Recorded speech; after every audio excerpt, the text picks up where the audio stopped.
Syukurku ku naikkan padamu, sembahku hanyalah bagimu.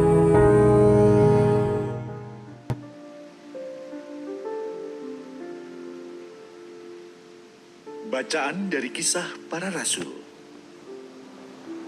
Pada waktu itu, terjadilah kerusuhan di kota Berea. Maka Paulus pergi dari sana. Orang-orang yang mengiringi Paulus menemaninya sampai di kota Athena, lalu kembali dengan pesan kepada Silas dan Timotius supaya mereka selekas mungkin menyusul Paulus. Di Athena, Paulus pergi berdiri di atas Areopagus dan berkata, "Hai orang-orang Athena, aku lihat bahwa dalam segala hal kamu sangat beribadah kepada dewa-dewa. Sebab ketika aku berjalan-jalan di kotamu dan melihat-lihat barang pujaanmu, aku menjumpai juga sebuah mezbah dengan tulisan, kepada Allah yang tidak dikenal. Apa yang kamu sembah tanpa mengenalnya, itulah yang kuberitakan kepada kamu. Allah yang telah menjadikan bumi dan segala isinya. Ia yang adalah Tuhan atas langit dan bumi, tidak diam dalam kuil-kuil buatan tangan manusia. Ia juga tidak dilayani oleh tangan manusia, seolah-olah ia kekurangan apa-apa. Karena dialah yang memberikan hidup, nafas, dan segala sesuatu kepada semua orang. Dari satu orang saja, Allah telah menjadikan semua bangsa dan umat manusia untuk mendiami seluruh muka bumi.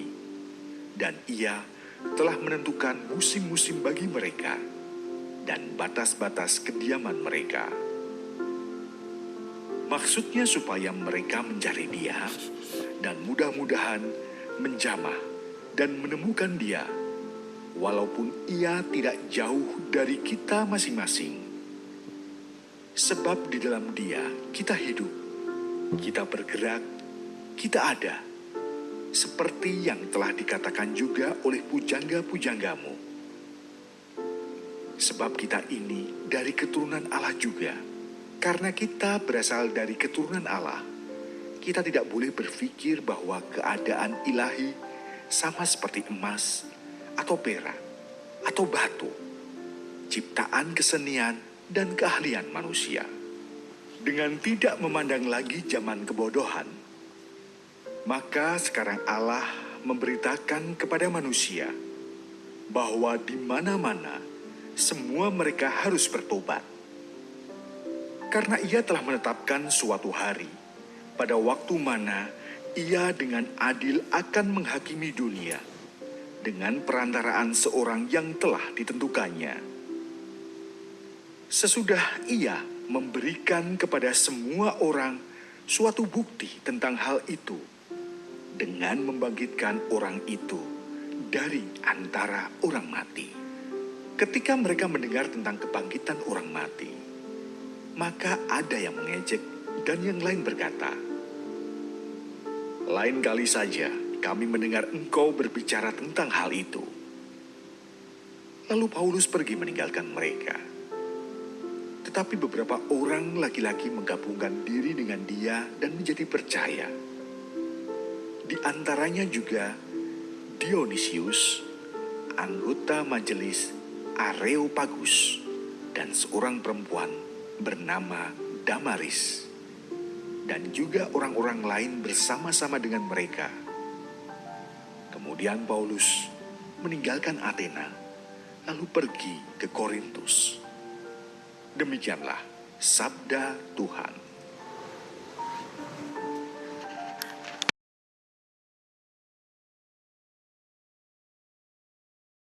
Syukurku ku naikkan padamu, sembahku hanyalah bagimu. Inilah Injil suci menurut Yohanes. Dalam amanat perpisahannya, Yesus berkata kepada murid-muridnya, "Sekarang aku pergi kepada Dia yang telah mengutus aku,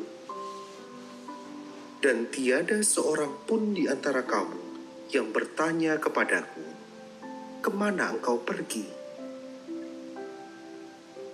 Tetapi karena aku mengatakan hal itu kepadamu, maka hatimu berduka cita.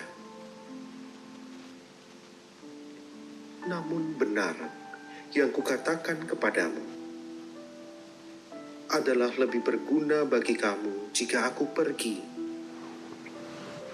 Sebab jikalau aku tidak pergi, penghibur itu tidak akan datang kepadamu. Sebaliknya, jikalau aku pergi, aku akan mengutus Dia kepadamu. Dan kalau penghibur itu datang, Ia akan menginsafkan dunia akan dosa, kebenaran, dan penghakiman. Akan dosa, karena mereka tetap tidak percaya kepadaku. Akan kebenaran, karena aku pergi kepada Bapa dan kamu tidak melihat aku lagi. Akan penghakiman, karena penguasa dunia ini telah dihukum."